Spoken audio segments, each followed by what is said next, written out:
Hello, everyone, and welcome to the Impact Biomedical webinar titled Impact Bio at a Glance, a look into our company and future. My name is Andrew Erickson. I'm a director at Allele Capital, as well as part of the team who works alongside Impact Bio. I will be moderating the call today, where you will be hearing from a few members of the Impact Bio management team, including their CEO, Frank Hutzel. Today's call will focus on introducing you to the leaders of the Impact Biomedical team and discussing the why behind their excitement for the future of Impact as they look to deliver on multiple near-term milestones for several of their pipeline assets currently in development.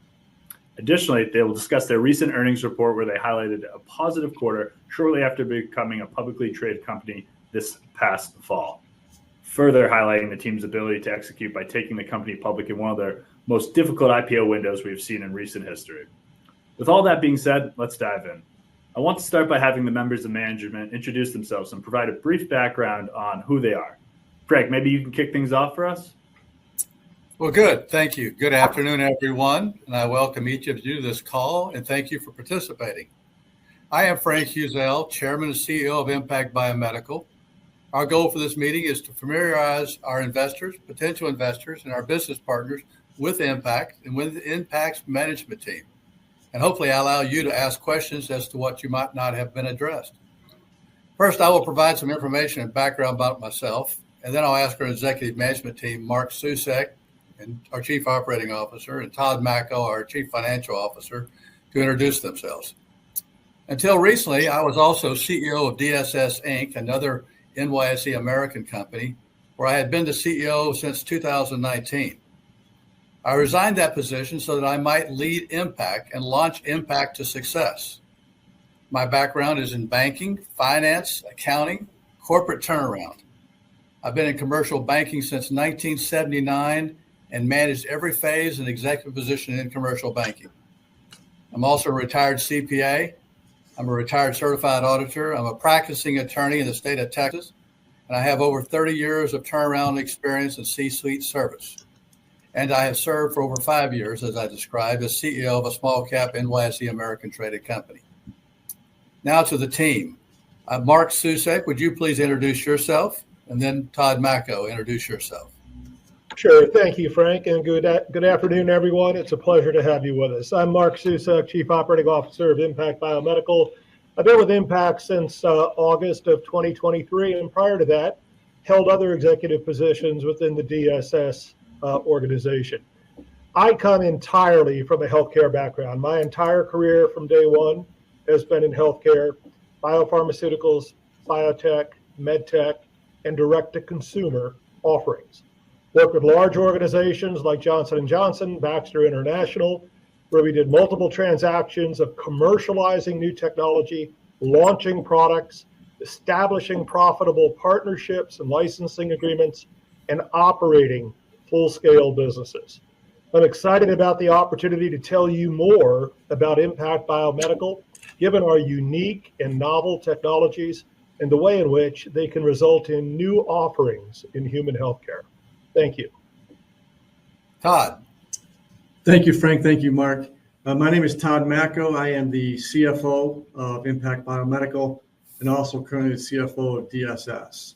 I've got 30 plus years of both public and private corporate experience, specializing in risk management, growth strategies, financial reporting, and excellence. Thank you. Fantastic. Yeah, no, thanks, guys. Appreciate the backgrounds and, super helpful. There's a lot of not only executional, but industry-specific experience on the team. So, let's get things kicked off. And I think probably the best place to start is let's discuss who is Impact Biomedical. What are you doing? What are you focused on? Where have you been spending your time these last few years? And I think, this makes sense to start with Frank, and then, Mark and Todd, please chime in with any additional thoughts that you have that maybe Frank might have missed. But let's start there to set the stage. Oh, good. Thank you. I'll go first about our business plan, and I'll tell you kind of where we came from. Impact discovers, confirms, and patents unique science and technologies, which we can develop into offerings into human healthcare and wellness in collaboration with external partners, either through licensing or co-development or joint ventures and other relationships. We have 4 primary platforms. We have an Equivir, which platform, Latos, Linebacker, and 3F. And I'll let Mark Susek go over each of those platforms in a minute. How did we come about? In 2019, we sought out at DSS, our acquisition team, an interesting company in the biohealth pharma industry. And one of those opportunities we found was Impact Biomedical, which was involved in some research and validation in the biohealth pharma sectors. What was interesting about this company was it owned by a Singapore company, which was substantial investment funding, but the company was experiencing difficulties managing from Singapore a South Florida entity. We found that this company had a successful, experienced contract research team. They had access to government programs like BARDA. It had access to level 4 biosafety labs. And again, it had 4 very potential and commercially attractive platforms. As a result, today we have a portfolio of 4 platforms, but exponentially off of those platforms, we have so many other options and potentials. So to address and decide how to address these 4 platforms, we tried to fund it ourselves. We did, as I said, for about 4 years, and we put in about $14 million. But the potential from these 4 platforms well exceeds our single potential. So we decided to invite investors to help us advance those assets in the company. Mark, if you would help us with maybe going over what our platforms are. Sure, Frank, happy to. And let's spend a few minutes talking about those. So, as Frank said, one of the things that I think is really important to understand about Impact Biomedical is our business model and how it relates to the platforms. Our purpose is to find, discover, look for the unique and new, and then prove and patent that to a point where it becomes an attractive asset to our partners as they look to build and grow their revenue and income. Of the 4 core platforms we have, right, the first is Linebacker. Linebacker is a polyphenol biopharmaceutical platform in preclinical studies with potential application in oncology, inflammatory disease, and neurology. The current preclinical work is focused on solid tumors in oncology, colon, and lung, through our partner, Prophase Laboratories, who's a public company traded on the NASDAQ exchange. Second platform is Equivir. Equivir is a unique flavonoid-based technology, can be applied as either an over-the-counter offering, as a health supplement, or an over-the-counter cold and flu-like treatment, or as a prescription pharmaceutical for antiviral applications. Equivir is partnered with Prophase, and Prophase is completing the first human study of Equivir. And with positive results, we'll take that technology to market as a first product offering sometime here in the near future. In addition, Latos. Latos is a sugar-based platform. It's a combination of inositol and a number of other sugars in different weights and combinations that can result in application in inflammatory or metabolic disease, or as a health supplement to manage and help reduce overall glycemic index. Latos is currently available for partnering, and we are in active discussions with a number of different companies regarding their interest. The final of the 4th platforms is 3F. 3F for functional fragrance. It's terpene-based, comes from a unique source in warm weather climates, and can be applied either as an all-natural insect repellent or as an antimicrobial coating on hard, soft surfaces to also repel insect activity. 3F is also available for immediate partnering, and we're very excited about the potential to talk more about those discussions in the near future. In addition, we continue to explore a number of other categories: natural preservatives, other biopharmaceuticals, indoor air quality, resulting today in an intellectual property or patent platform of over 38 issued patents worldwide and an additional 50 pending. So for organizations looking to have near-term options to bring new products and revenue in We're very open to those conversations and look forward as they increase continually on the heels here of our public offering. Amazing. No, thank you both for that background. I think that was super helpful and, really detailed, paints a clear picture for everyone. And just to reiterate some of the, the companies we threw out there, just to make sure everyone's level set on who Impact is. So, you heard the name DSS thrown out there. DSS is the holding company or, the parent of Impact Biomedical, but Impact Biomedical is its own entity, and they're the ones developing these 4 products. So, I think that was clear, but just in case it wasn't, that is how this organization is structured. And so, Impact is pushing these things forward. And, I think what I would take the time to add here too is I think the platform model really positions Impact for success, because not only are you de-risking the opportunity by leveraging that partnership model, but you've also taken an interesting approach by developing these consumer OTC products, which will allow you to generate revenues, sooner, helping finance the continued development down the regulatory pathway that, through the FDA and EMA, obviously that can be a longer time frame. So the de-risking aspect of this partnership model really provides a unique opportunity here. And I think, that's resonated really well with everyone we've spoken to at this point, and hopefully it resonates with the audience as well. So, but all that being said, I think that leads us into our next topic, which let me add if I could. Absolutely, please. DSS was the mothership. It did find Impact Biomedical, but once Impact decided to go public, it helped us and then helped us launch the company. It dividended shares out to its shareholders, allowing us to make certain float.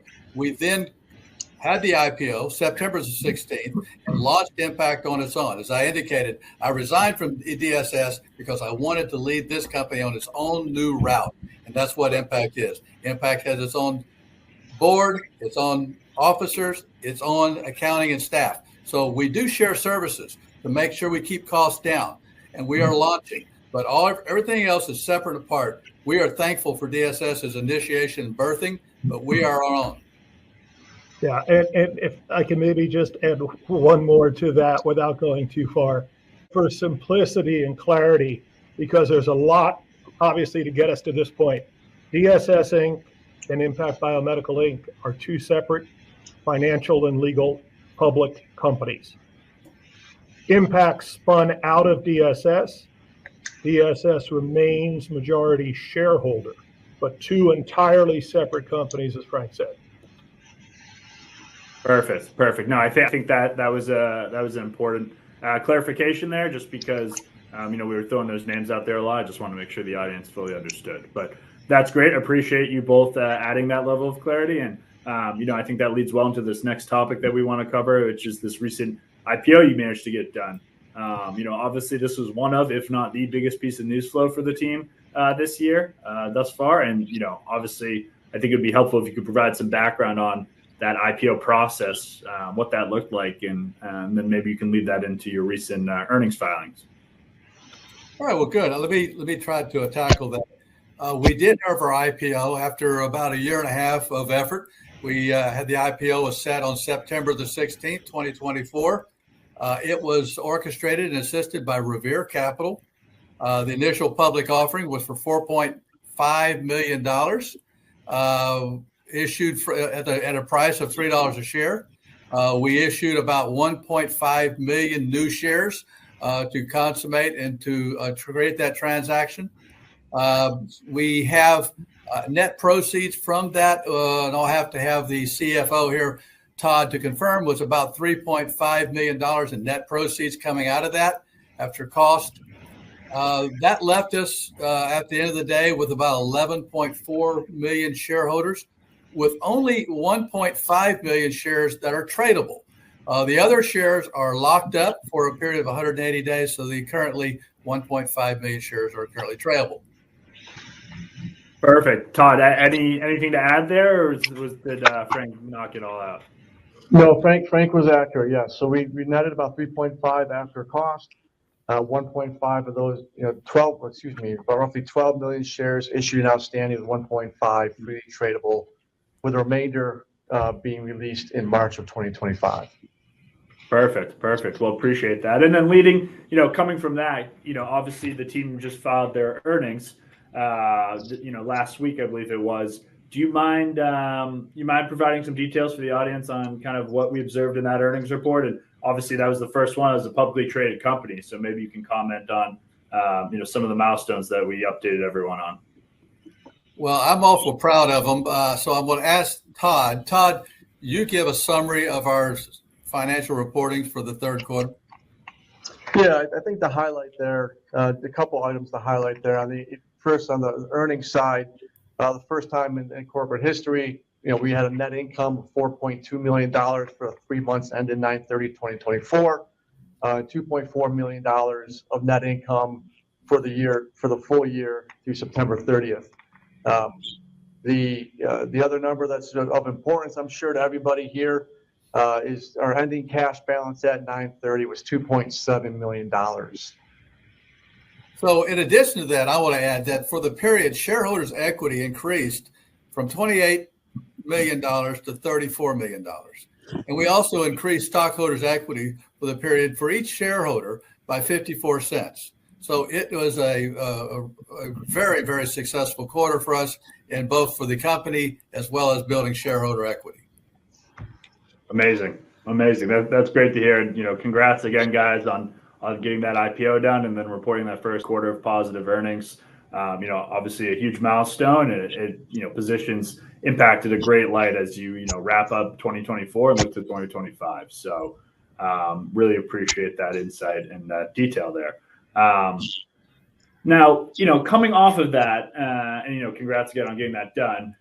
As we all know, as the saying goes, it's not about what have you done, but what have you done for me lately? And this is, of course, ever more so the case as you enter the world of being a publicly traded company, as we all know. So, would you mind sharing with the audience what's coming down the pipeline in terms of near-term milestones?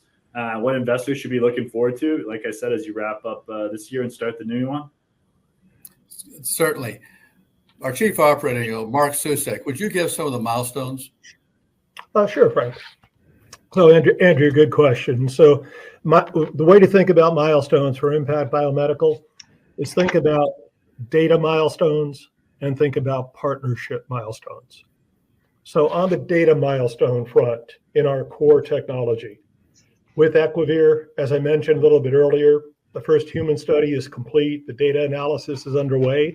So a milestone will be the final results from that data and the launch of that product in the U.S., which we anticipate again in the near term. With Linebacker, the completion of the preclinical studies that are being done by our partner Prophase. And with the completion of those studies, obviously contingent on positive results, they would move straight to IND discussions and planning for a phase 1 first-in-human study of the Linebacker platform. On the partnership front, both 3F and Latos are available today for partnership, and it's our full intent to secure new agreements to advance those technologies over the course of 2025. So there would be other expectations on the milestone side. And then we should not forget the emerging technology that we continue to evaluate that are resulting in new patents and intellectual property. So activities there again in the area of preservatives, other biopharmaceuticals, indoor air quality, genomics will also be milestones. But I would ask the audience to think about who we are and what we do, and the way we measure progress is by proving additional data to monetize and commercialize and securing new partnerships through licensing with milestone and royalty. That's great. Now a lot going on, both on the the clinical development as well as the partnership front. So sounds like the team will be busy in the coming months, but busy is good, and I'm sure everyone is glad to hear there are several milestones investors can look towards as they think about the continued growth and progression of Impact Bio. So that being said, looking at the clock here, I want to make sure we're cognizant of everyone's time and leave a few minutes for Q&A. So now I think everyone has a good understanding of the story. Let's direct it into some questions. And for those of you listening in, if you have any questions for management, please feel free to submit them in the chat box on your respective platform.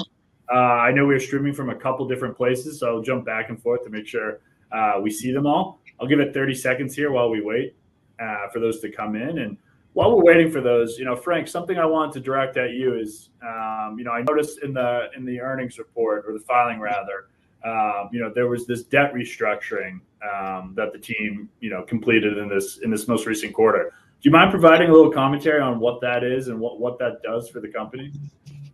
Certainly. So we had a debt in place with DSS, or this historical funding. But part of the IPO, we needed to restructure that to enhance its terms and give the company some more advantages. So we restructured, one, to make the interest-only payments for 36 months from the IPO date.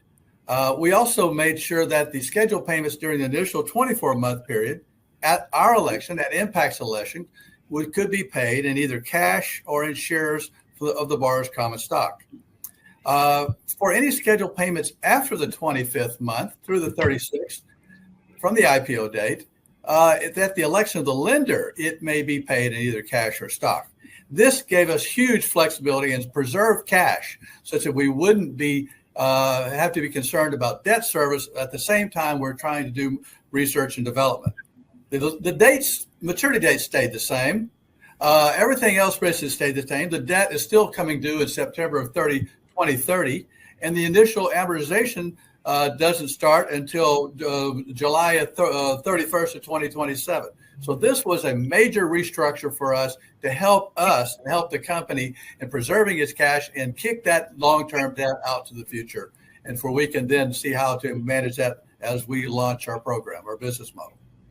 Okay, great, amazing. No, that's super helpful clarity, and appreciate that explanation, because I think, as we all know, cash is ever important in today's market, and being able to kind of engineer that amount of flexibility in an important development time for the company is obviously tremendously important. So that was great to see. So it looks like we have a couple of questions though. So let's jump into those.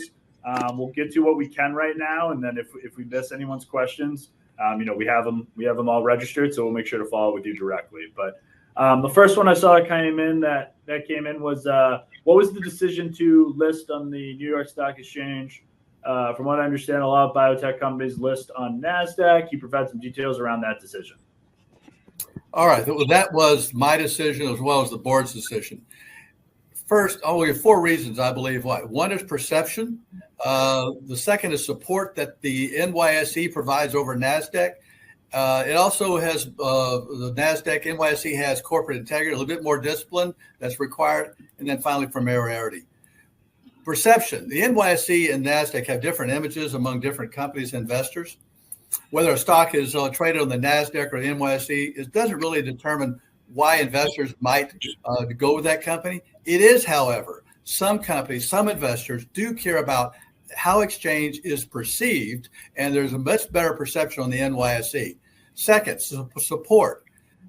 NYSE does a great job in starting up small growth companies in their organization. As you know, NYSE, you have to be invited to it to participate and be a member of NYSE. NASDAQ is an application process. But once you're in the NYSE, they do great support for the companies going forward. Corporate integrity and discipline, much more tougher requirements at NYSE for us to make sure we maintain the reporting qualities, the auditing qualities, the discipline of reporting is much tougher. And finally, familiarity. Well, DSS, when I was there, was on the NYSE. I have 5 years of experience of knowing what NYSE can deliver and to assist us. So with that, I decided it was best for us to launch and to land on the NYSE. Perfect. No, super detailed. Appreciate that.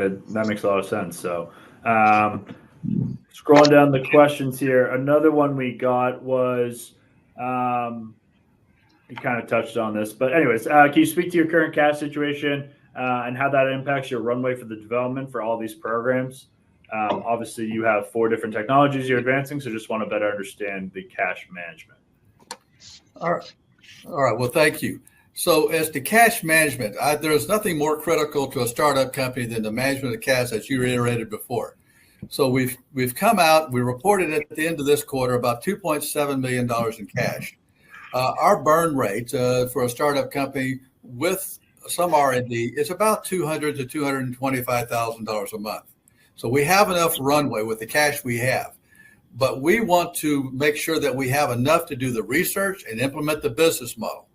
We have also found ways to keep costs down, as I reiterated earlier, about reducing the cost of any debt requirements. But we've also now license out and do sharing with other members with DSS to handle certain accounting functions. We look out to other research and development companies to do our research and reduce costs there versus carrying a staff all the time in place. So we look for ways to keep lean while we try to go to the next phase and do our next partnership.